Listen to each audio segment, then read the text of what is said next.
গেলাম। আমরা কিছু ইমানের মধ্যে কমজোরি আছি নানি, কঠিন মুসিবত আবার ঘরে আমরা ইমানের উপরে সাবিত কদম রওয়া সম্ভব হয় না। ওলাখান কিছু সংখ্যক মানুষে মুসা আলাইহিস সালামের কওমের মানুষে সামিরিরে মানি লইলা, গরুর বাচ্চারে মাবুদ মানি লইলা।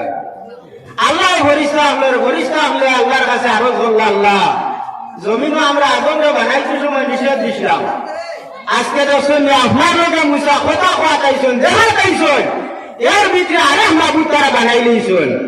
আল্লাহ হইলা সানি বলে জি, বলে তোমার তানোর মধ্যে থাকি সব চাইতে বেশি ইবাদত করনেওয়ালা দুইজন ফরিস্তা আনো, ইবাদত করনেওয়ালা দুইজন ফরিস্তা। এমন ফরিস্তার মধ্যে করে ইবাদত করনেওয়ালা কেউ কম আর বেশি আসেননি, সব সমান। যারা আল্লাহ বলছেন সুবহানাল্লাহ, তাই কিয়ামত পর্যন্ত সুবহানাল্লাহ সুবহানাল্লাহ তাসবিহ হইবা।